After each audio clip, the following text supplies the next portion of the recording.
আপনি যদি mutual fund investor হয়ে থাকেন, এই ভিডিওটি অত্যন্ত গুরুত্বপূর্ণ আপনার জন্য। প্লিজ স্কিপ করবেন না। This can literally change your mindset. এই মুহূর্তে গ্লোবাল টেনশন চলছে, US, Israel and Iran conflict. Market down, প্রচণ্ড ভোলাটাইল, বুঝতে পারছি না কি করব। এটা সবারই কোশ্চিন আসতে পারে মনের মধ্যে। এসআইপি কি বন্ধ করে দিব, বা লামসাম থেকে টাকা বের করে নেব, বা এসআইপি কে পজ করে দেব, কি করব বুঝতে পারছি না। এই কোশ্চিনটা আসা একদম স্বাভাবিক, সবারই মনে এই ধরনের কোশ্চিন আসবে। আমি আজকে এই ভিডিওতে না পুরো ইন ডিটেলস আলোচনা করব কি করা উচিত এই সিচুয়েশনে। তো চলুন একটু ফ্ল্যাশব্যাকে যাই। 2020 কোভিডের সময় 22শে মার্চ মনে আছে সবারই, প্রথম লকডাউন হয়েছিল। 23শে মার্চ সোমবার সেন্সেক্স 4000-এর মতো পড়েছিল। মার্কেট সেই সময় 42,000 থেকে 27,000-এ মার্কেট চলে আসছিল। Near about 30% correction.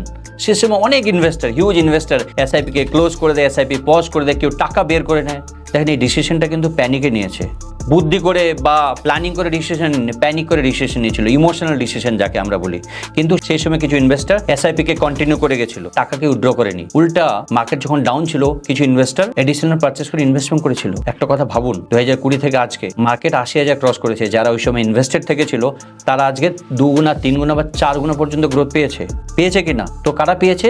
যারা ইনভেস্টেড ছিল, যারা পেশেন্সলি থেকেছিল। একটা কথা বলুন, কোভিডের সময় আনসার্টেনিটি বেশি ছিল, আমরা জানতাম না কি হবে। কেউ জানতেন? আপনারা কেউ জানতেন না কতদিন চলবে এই কোভিড, কেউ বলতে পারতো না, কোনো হিস্ট্রি ছিল না। কিন্তু সেখান থেকে মার্কেট রিভাইভ করে উপরে উঠেছে। কিন্তু কারেন্ট সিচুয়েশনে, এই আজকের দিনে ওয়ার সিচুয়েশনে আমাদের কাছে একটা হিস্ট্রি আছে। যখনই কোনো এই ধরনের ওয়ার হয়, আমরা জানি কতদিন চলতে পারে, কি হতে পারে। আজকের দিনে যা কারেকশন হয়েছে, ইটস এন অপরচুনিটি।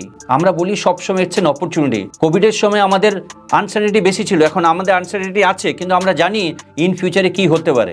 কোভিডের সময় আমাদের সব কিছু বন্ধ ছিল, বিজনেস বন্ধ ছিল, ট্রান্সপোর্টেশন সব কিছু বন্ধ ছিল, আমরা বাড়ির বাইরে যেতে পারতাম না। কিন্তু কারেন্ট সিচুয়েশনে সব কিছু ঠিকঠাক চলছে। হ্যাঁ, কিছু ক্যাটাগরি, কিছু ইন্ডাস্ট্রি, কিছু সেক্টর ইম্প্যাক্ট হয়েছে বা ইফেক্ট হয়েছে। তো আমরা কি করি? আমরা না ভয়, ফেয়ার, প্যানিক, এই প্যানিকের কারণে আমরা ডিসিশন নিই। আমরা কোভিডের সময় প্যানিকের কারণে ডিসিশন নিয়েছি। যারা প্যানিকের কারণে ডিসিশন নিয়েছে তারা গ্রো করতে পারেনি। আজকের দিনেও যারা প্যানিকের কারণে ডিসিশন নেবে তারা গ্রো করতে পারবে না। মার্কেট আজকে 10-12% কারেকশন হয়েছে, কিন্তু এই কারেকশনে কেউ যদি ভাবে যে আমার টাকা নিচে চলে যাচ্ছে, it's a natural. Market fluctuation natural. Market down যাবে, আপ যাবে, ডাউন যাবে, আবার আপ যাবে, মানে ইটস এ ন্যাচারাল থিংস। এটা নিয়ে আপনার হাতে কিছু করার নেই। আচ্ছা, কি আপনার হাতে কি আছে জানেন? টাইম। আপনার হাতে কিছু পেশেন্স। একটা কথা মনে রাখবেন, যে মার্কেট কারেকশন হয়েছে একদিন উঠবে, আজ নাহলে কাল, 1 বছর নাহলে 2 বছর বা 3 বছর। আমরা কি ফোকাস করছি? কারেন্ট সিচুয়েশনকে ফোকাস করছি। কি করা উচিত? গোল প্ল্যানিংকে ফোকাস করা উচিত। আমাদের লক্ষ্য যেটা ইনভেস্টমেন্টের ডিউরেশন, সেই ডিউরেশনকে ফোকাস করা উচিত। কতদিনের জন্য ইনভেস্টমেন্ট করেছি ভাবুন। শুধু একটা সিচুয়েশন বলছি না, 2020 না, 2008-এ দেখুন না। 2008-এ মার্কেট 19,000 থেকে, মানে 20,000 থেকে সিধা 7,000-এ চলে আসছিল। 60% কারেকশন হয়েছিল। সেই কারেকশনও রিভাইভ হয়েছে। অনেকেই টাকা বের করে নিয়েছিল, অনেকেই টাকা ইনভেস্টেড থেকে ছিল, অনেকে এডিশনাল পারচেস করেছিল বা নিউ ইউনিট পারচেস করেছিল। কিন্তু যারা ইনভেস্টেড থেকেছে, যারা লং টার্মে থেকেছে, তারাই কিন্তু ওয়েলথ ক্রিয়েট করতে পেরেছে। যারা লং টার্মে থাকেনি তারা কোনোদিন ওয়েলথ ক্রিয়েট করতে পারেনি। যখনই নিউজ খুলবেন দেখবেন 1 লাখ কোটি টাকা ওয়াইপ আপ হয়ে গেল, বের হয়ে গেল, শেষ হয়ে গেল, রেড ব্লাড, অনেক কিছু শুনতে পারবেন। কত ইনফ্লুয়েন্সার আছে রোজ বলছে মার্কেট নিচে যাবে। একটা কথা মনে রাখবেন, কিন্তু যখন মার্কেট নিচে যায় না, তখন সবাই বলে মার্কেট আরও যাবে নিচে, আরও যাবে নিচে, আরও যাবে নিচে।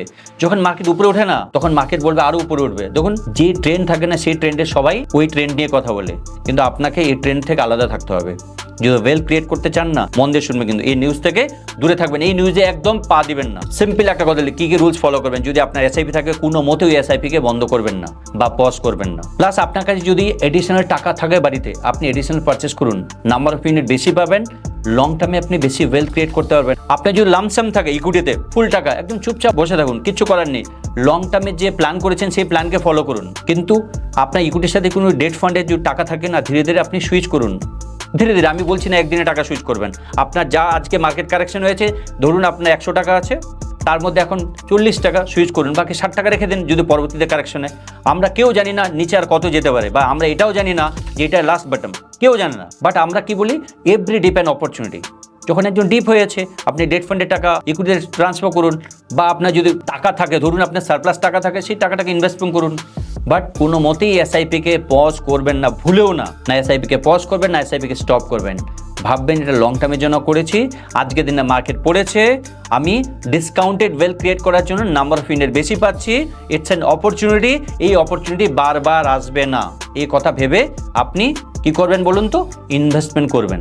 গত 20-30 বছরে না মার্কেট অনেকবারই পড়েছে, যতবারই পড়েছে মার্কেট উঠেছে, কোনো একবার হয়েছে মার্কেট পড়েছে আর কোনোদিন উঠেনি এরকম হয়েছে না। তো এই যে ডিউরেশন আছে না, 1 বছর 2 বছর 3 বছর, ওই 2 বছর বা 3 বছরকে যদি আপনি কভার করতে পারেন না, আপনাকে ওয়েলথ ক্রিয়েট করতে কেউ আটকাতে পারবে না, বুঝলেন তো?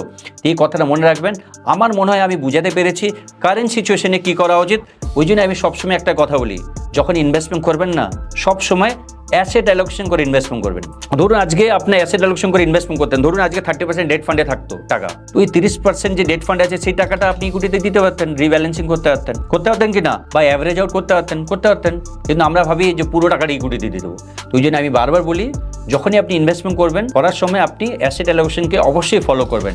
সব টাকা ইকুইটিতে দিবেন না, বা সব টাকা ডেট ফান্ডেও দিতে বলছি না, ব্যালেন্স করে চলুন, প্রপার ওয়েতে অ্যাসেট অ্যালোকেশন করে চলুন। আপনি যদি চান মিউচুয়াল ফান্ড রিলেটেড কোনো কোয়ারিজ করতে, আপনি আমাদের সাথে কানেক্ট করতে পারেন, আমরা 1-to-1 মিটিং করে আপনার যত ধরনের কোয়ারিজ সব শর্ট আউট করে দেবো। অ্যাসেট অ্যালোকেশন সম্বন্ধে যদি জানতে চান, ইনভেস্টিং সম্বন্ধে যদি জানতে চান, মিউচুয়াল ফান্ডের আরও ইন ডিটেলস জানতে চান, you can connect with us, আমাদের টিমের সাথে কানেক্ট করতে পারেন। আমরা 1-to-1 সেশন করি, অ্যান্ড আপনার যে ডিটেলস আছে সেই ডিটেলস দিয়ে আমরা আপনাকে সহযোগিতা করি, গাইড করি কীভাবে আপনি লং টার্মে ওয়েলথ ক্রিয়েট করতে পারবেন। আমার মনে হয় ভিডিওটি ভালো লেগেছে। যদি ভালো লাগে থাকে, যত ইনভেস্টাররা যারা মিউচুয়াল ফান্ড ইনভেস্টমেন্ট করেছে কাইন্ডলি তাকে শেয়ার করুন, সে যেন তার এসআইপিকে পজ না করে, বন্ধ না করে বা টাকা রিডিম না করে, কারণ আমরা সবাই চাই সবাই যেন লং টার্মে ওয়েলথ ক্রিয়েট করতে পারি। So thank you for watching this video. And আপনি যদি ইউটিউবে দেখেন অবশ্যই সাবস্ক্রাইব করবেন, আর যদি আপনি ফেসবুকে দেখছেন তাহলে আমাদের ফেসবুক পেজ ফিন্ডোলাকে অবশ্যই ফলো করবেন। Thank you.